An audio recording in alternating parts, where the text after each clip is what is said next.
Reliance റീറ്റെയിലിന്റെ ഉടമസ്ഥതയിലുള്ള വസ്ത്രവിൽപ്പന ബ്രാൻഡായ സെൻട്രോ സ്റ്റോറുകൾക്ക് താൽക്കാലികമായി പൂട്ടിയിടാൻ തീരുമാനിച്ചിരിക്കുകയാണ് റിലയൻസ് ഗ്രൂപ്പ്. ഫ്യൂച്ചർ ഗ്രൂപ്പിന്റെ സെൻട്രൽ എന്ന ഫാഷൻ ബ്രാൻഡിന്റെ റിലയൻസ് ഏറ്റെടുത്ത ശേഷം സെൻട്രോ സ്റ്റോറുകൾ ആക്കി മാറ്റുകയായിരുന്നു. രാജ്യത്തുടനീളമുള്ള 80 സെൻട്രോ സ്റ്റോറുകളാണ് അടച്ചുപൂട്ടുന്നതായി സൂചനകൾ ഇപ്പോൾ ലഭിച്ചുകൊണ്ടിരിക്കുന്നത്. റിലയൻസ് റീറ്റെയിൽ സെന്ററുകളുടെ 3 സ്റ്റോറുകൾ അടച്ചുപൂട്ടിയതായും മാസാവസാനത്തോടെ 2 ഡസൻ സ്റ്റോറുകൾ കൂടി പൂട്ടുമെന്നും കമ്പനി അധികൃതർ അറിയിച്ചിരുന്നു. ഔട്ട്ലെറ്റുകളിൽ സാധനങ്ങളുടെ പ്രദർശനവും സംരംഭവും വിൽപ്പനയും നിർത്തിവെക്കുകയും ചെയ്തു.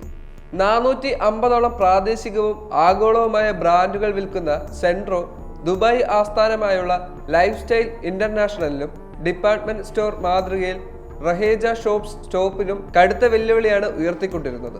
പലചരക്ക്, ഉപഭോക്തൃ ഇലക്ട്രോണിക്സ്, വസ്ത്രങ്ങൾ എന്നിവയുൾപ്പെടെ വിൽക്കുന്ന ഏകദേശം 18,946 സ്റ്റോറുകൾ പ്രവർത്തിപ്പിക്കുന്ന റിലയൻസ് റീറ്റെയിലിന്റെ കഴിഞ്ഞ മാസം, അതായത് സെപ്റ്റംബർ വരെയുള്ള 3 മാസത്തെ പ്രവർത്തനങ്ങളിൽ നിന്നുള്ള വരുമാനത്തിന്റെ 3.5% ഇടിവ് രേഖപ്പെടുത്തിയിരുന്നു.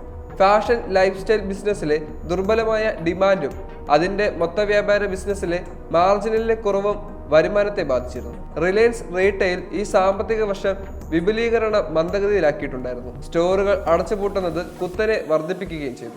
സാമ്പത്തിക വർഷത്തിന്റെ ആദ്യ പകുതിയിൽ 795 സ്റ്റോറുകൾ തുറന്നെങ്കിലും സമാന്തരമായി നിരവധി സ്റ്റോറുകൾ പൂട്ടിയിടുകയും ചെയ്തു. 2023-2024 സാമ്പത്തിക വർഷത്തിൽ 3,47,000 കുറയുകയും ചെയ്തു. കമ്പനിയുടെ വാർഷിക റിപ്പോർട്ട് പ്രകാരം പുതിയ നിയമനങ്ങളിലും കുറവുണ്ടായിട്ടുണ്ട്. ഈ വർഷം റിലയൻസ് പുതിയ നിയമനങ്ങൾ 1/3 കൂടുതൽ വെട്ടിക്കുറവ് വരുത്തി. ഇതിനു പുറമെ പലരും രാജിവെക്കുകയും ചെയ്തു. ഇതിൽ റിലയൻസിന്റെ റീറ്റെയിൽ വിഭാഗത്തിലാണ് ജീവനക്കാരുടെ എണ്ണം ഏറ്റവും കൂടുതൽ വെട്ടിക്കുറച്ചത്. കഴിഞ്ഞ സാമ്പത്തിക വർഷത്തിൽ റിലയൻസിലെ മൊത്തം ജീവനക്കാരുടെ 60% റിലയൻസ് റീറ്റെയിലാണ്.